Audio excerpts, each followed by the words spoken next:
तो इस मूवी के स्टार्ट में हम दुनिया के अमीर तरीन आदमी स्टीव से मिलते हैं। अमीर होने के साथ साथ स्टीव बूढ़ा और बीमार हो चुका था, इसीलिए अब वो एक ऐसी कंपनी से मीटिंग करने के लिए आया था जिसका दावा है कि वो किसी भी बूढ़े इंसान को जवान कर सकते हैं। स्टीव यहाँ आकर डॉक्टर चैन से मिलता है, जिन्होंने स्टीव को बताया कि हम एक ऐसे प्रोजेक्ट के ऊपर काम कर रहे हैं जिसकी मदद से हम किसी भी बूढ़े इंसान को एक जवान इंसान का जिस्म दे देते हैं, या ये कह लें कि हम उस बूढ़े इंसान के दिमाग को एक जवान इंसान की बॉडी में ट्रांसप्लांट कर देते हैं, जिसकी वजह से वो दुगनी लाइफ गुजार सकता है। लेकिन ये पूरा काम किसी सर्जरी से नहीं होने वाला था, ये सब काम एक ऑटोमेशन मशीन के जरिए होने वाला था। स्टीव अब डॉक्टर से सवाल करता है कि आप लोगों की कंपनी के बारे में ज्यादा लोगों को क्यों नहीं पता। तो जवाब में डॉक्टर कहते हैं ये सब इलीगल है, किसी एक इंसान को जवान करने के लिए बहुत से इंसानों को मरना पड़ता है। स्टीव को इस चीज से कोई प्रॉब्लम नहीं थी, इसलिए डॉक्टर चैन अब उसे एक ऐसे रूम में लेकर आए जहाँ पर बहुत से मैकेनिकल बेड्स थे और यहाँ स्टीव के अलावा बहुत से और लोग भी थे। स्टीव को ये बात बता दी गई थी कि उसके अलावा 9 और लोगों ने इस गेम के अंदर हिस्सा लिया हुआ है। इन बेड्स पर लेट के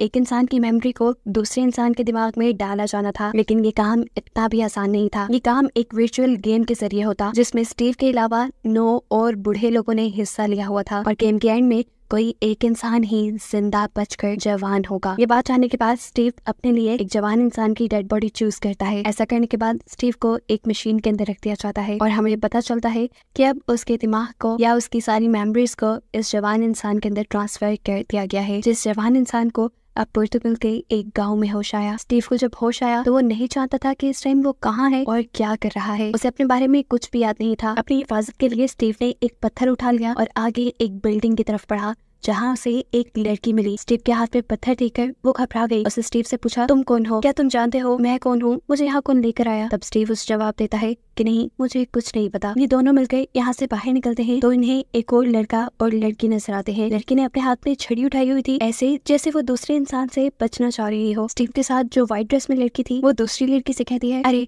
इसे नीचे फेंक दो, हम सभी यहाँ पर गुम हो चुके हैं और बेहतर यही है कि हम आपस में लड़े ना और मिलकर अपने साथ होने वाली इन अजीब चीजों का पता चलाएं ताकि हमें यहाँ से निकलने का कोई रास्ता मिल जाए। वो ब्लैक ड्रेस वाली लड़की उनकी बात नहीं सुनती और वहाँ से भाग जाती है। अब एक 5वां लड़का इन सबको एक पिछले कमरे से देख रहा था, वो भी इनके पास आ गया। इससे पहले कि ये लोग कोई बात करते इन्हें एक जोरदार चीख सुनाई देती है। भागकर ये लोग इस टूटी फूटी बिल्डिंग से बाहर निकले तो बाहर जाकर उन लोगों ने देखा कि उस ब्लैक शर्ट वाली लड़की ने एक लड़के को इतना मारा था कि उसका कान जख्मी होकर उसके कान से खून निकलने लगा था। ये लोग इस छठे इंसान की पट्टी करते हैं और थोड़ी ही आगे जाने पर इन्हें 4 लोग और भी मिल चुके थे, जिसमें से एक एशियन आदमी था और बाकी 3 की 3 लड़कियां थी। ये 10 लोग पूरे हो चुके थे और अब इनके साथ क्या हो रहा था ये बातें जानने के लिए ये लोग इसी बिल्डिंग के अंदर आ गए जो यहाँ पर बनी हुई थी। इन्हें लगा कि बिल्डिंग के अंदर ही कोई क्लू हो सकता है। एकदम से यहाँ एक होलोग्राम पे हुआ। ये डॉक्टर चैन का था, जिस होलोग्राम ने इन सबको बताया कि ये लोग इस टाइम एक वर्चुअल गेम के अंदर है और इन लोगों की असल बॉडी इस टाइम फैसिलिटी के अंदर है। वो बताता है कि आप सब लोग दुनिया के अमीर तरीन लोग हैं और आप लोग इस गेम में इसलिए आए हैं ताकि आप लोगों को दोबारा जवान किया जा सके, लेकिन आप में से सब लोग जवान नहीं हो पाएंगे। कोई एक जीतने वाला ही इंसान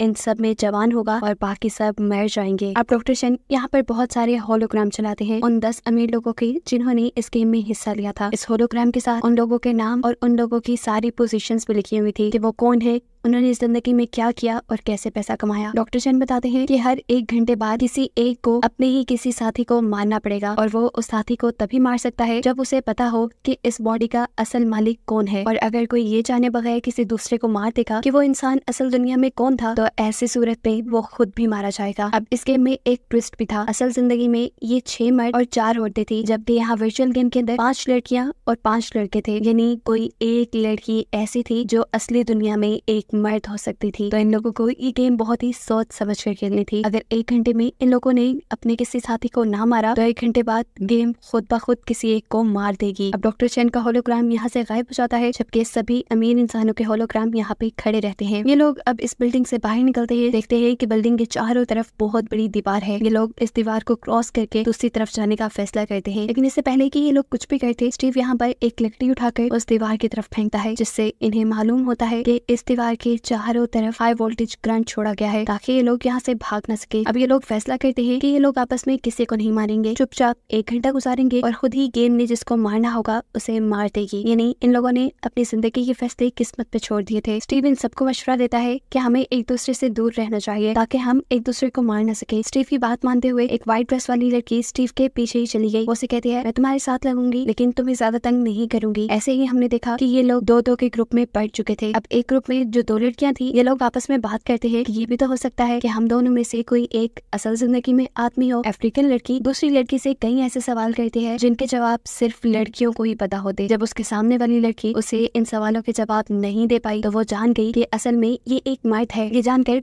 उसने फौरन उस लड़की को चालाकी से करंट वाली दीवार पे धक्का दे दिया और ऐसे वो लड़की चलकर मर गई। यानी 1 घंटा खत्म होने से पहले ही इन्होंने अपनी गेम में एक मर्डर कर दिया था। इस अफ्रीकन लड़की ने अपने लिहाज से ये सब कुछ छुप के किया था लेकिन वो नहीं जानती थी कि स्टीव और उसकी व्हाइट ड्रेस वाली साथी ने उसको देख लिया था। इस लड़की को मारने के बाद अब वो होलोग्राम के पास गई और उसने वहाँ पे एक होलोग्राम चूज किया। ये लड़का असल में एक बहुत बड़ा फुटबॉलर था। उसकी बॉडी सिलेक्ट करते ही वो होलोग्राम वहाँ से खत्म हो गया। वो अब जैसे ही पीछे देखती है तो यहाँ पर 3-4 लोग और आ चुके थे। यहाँ पर एक आदमी एक लड़की का गला पकड़कर जबरदस्ती उससे उसकी आइडेंटिटी जानने की कोशिश करता है और ऐसे उसे फील होता है कि शायद ही एक एक्ट्रेस है जो असल जिंदगी में काफी तन्हा रह गई थी। हालांकि ये बात उसे इस लड़की ने खुद नहीं बताई। वो खुद ही गैस करके इस लड़की का मर्डर कर देता है और जल्दी से जाकर उस एक्टर वाले होलोग्राम को टच कर देता है। लेकिन अब क्योंकि उसने गैस गलत किया था इस वजह से उस लड़की के साथ साथ वो खुद भी मारा गया। ये लोग अब दोबारा पहले की तरह ग्रुप्स में डिवाइड हो जाते हैं। सभी को अब अपनी मौत से डर लग रहा था। उन्होंने पहले वाले लड़के को देख लिया था कि कैसे किसी गलत इंसान के चूज करने पे वो खुद भी मारा गया। अब इन लोगों ने दोबारा यही फैसला किया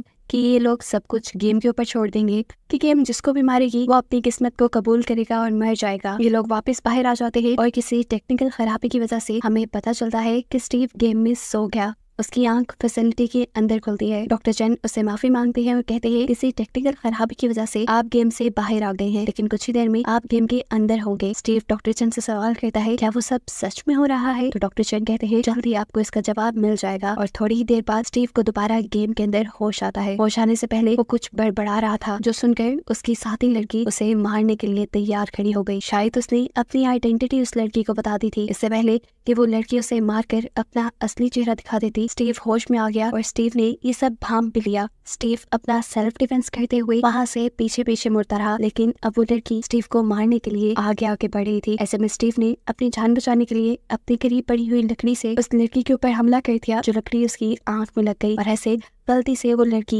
एक गड्ढे में गिरकर मर गई। ये देखकर स्टीव घबरा गया क्योंकि वो ये नहीं जानता था कि मरने वाली लड़की असली दुनिया में कौन है और अगर वो सही होलोग्राम चूज ना करता तो खुद भी मर जाता। डरता हुआ वो अब होलोग्राम वाले रूम तक जाता है। स्टीव होलोग्राम टच करते हुए घबरा रहा था लेकिन उसने बहुत सोच समझ कर अब एक्ट्रेस वाला होलोग्राम टच किया तो उसका अंदाजा बिल्कुल सही निकला और ऐसे उसकी जान बच गई। वो अब इस होलोग्राम वाले रूम से बाहर ही निकल रहा था कि तभी उसे वो अफ्रीकन लड़की नजर आई। उसने अफ्रीकन लड़की से कहा मैं जानता हूँ कि तुमने उस लड़की को मारा है और मैं अब तुम्हारे बारे में भी जानता हूँ तो फिक्र ना करो, अब अगला नंबर तुम्हारा ही है। वो भी ये बात करके पीछे मुड़ा ही था कि इतनी देर में यहाँ एशियन आदमी आ गया जो उस लड़की से लड़ने लगा ऐसे ही जैसे वो उस लड़की की असल आइडेंटिटी जान गया हो। बात करते करते वो एकदम से उसे धक्का देकर बिल्डिंग से नीचे गिरा देता है जिसके बाद वो मर जाती है। इस लड़की को लग रहा था कि ये अफ्रीकन लड़की असल दुनिया में एक एक्टर है लेकिन जब उसने होलोग्राम के पास आकर होलोग्राम देखे तो एक्टर का होलोग्राम गायब हो चुका था। दूसरा लड़का उसे बताता है कि एक्टर को तो स्टीव ने मार दिया। ये सुनकर वो बुरी तरह घबरा गया कि अब वो क्या करेगा, उसे तो कुछ पता नहीं था। वो डरते हुए यहाँ एक लड़की मारिया को टच करता है। उसकी किस्मत इतनी अच्छी चली कि उसका गैस बिल्कुल ठीक था और ऐसे उसकी जान बख्शी गई।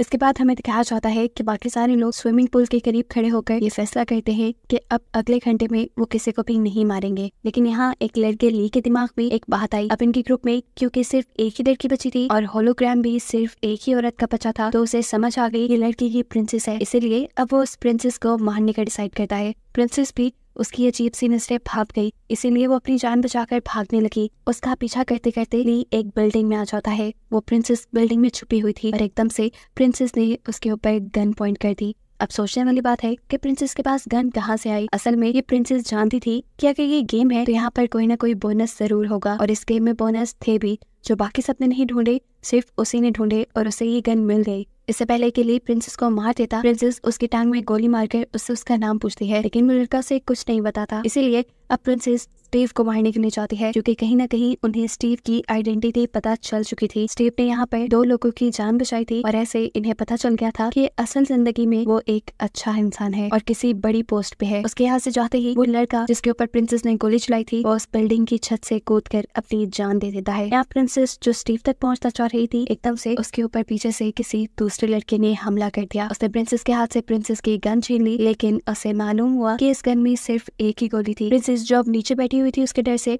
मौके का फायदा उठाते हुए वो अपने पास पड़े हुए एक रॉड से उस लड़के के ऊपर हमला करके अपनी जान बचाती है। वो लड़का अभी मरा नहीं था, बस जख्मी हुआ था। उसके चीखने की आवाज सुनकर स्टीव और गेम में मौजूद आखिरी लड़का जो कि एक फाइटर है वो भी यहाँ आ गया। स्टीव अपनी जान बचाने के लिए जल्दी से जमीन पे पड़ी हुई गन उठाकर उस लड़के के ऊपर पॉइंट कर देता है, लेकिन गन में तो गोलियां है ही नहीं। ये देखकर वो हंसने लगा। उस दूसरे लड़के ने प्रिंसेस से कहा, चलो एक डील करते हैं, हम इन दोनों को मार देते हैं और फिर गेम खुद ही चूज कर लेगा कि हम दोनों में से किसको जिंदा रहना है। ये सुनकर स्टीव डर गया और वहाँ से भागने लगा। वो लड़का भी अब स्टीव का पीछा कर रहा था। तंग आकर स्टीव उससे बचने के लिए गन को स्विमिंग पूल में फेंक देता है और फिर वहीं करीब पड़ी हुई एक टूटी हुई बोतल के जरिए उसे चकमा देते हुए मार डालता है। इसके बाद वो होलोग्राम रूम की तरफ बढ़ा, क्योंकि अब उसे मरने वाले आदमी की असल आइडेंटिटी को टच करना था। इससे पहले कि वो होलोग्राम रूम तक पहुंचता, हमने देखा कि जिस लड़के के ऊपर प्रिंसेस ने हमला किया था वो लड़का भी मर गया और प्रिंसेस ने जाकर उसका होलोग्राम टच किया। यहाँ पर प्रिंसेस का भी गैस बिल्कुल ठीक था। वो एक रशियन आदमी था जिसके होलोग्राम पर प्रिंसेस ने टच किया था और अब बस यहाँ 3 होलोग्राम ही बचे थे, जिसमें से एक स्टीव का अपना था, एक लड़की का था। तो जाहिर सी बात थी तीसरा होलोग्राम अब वो था जिसे स्टीव ने मारा था। अब स्टीव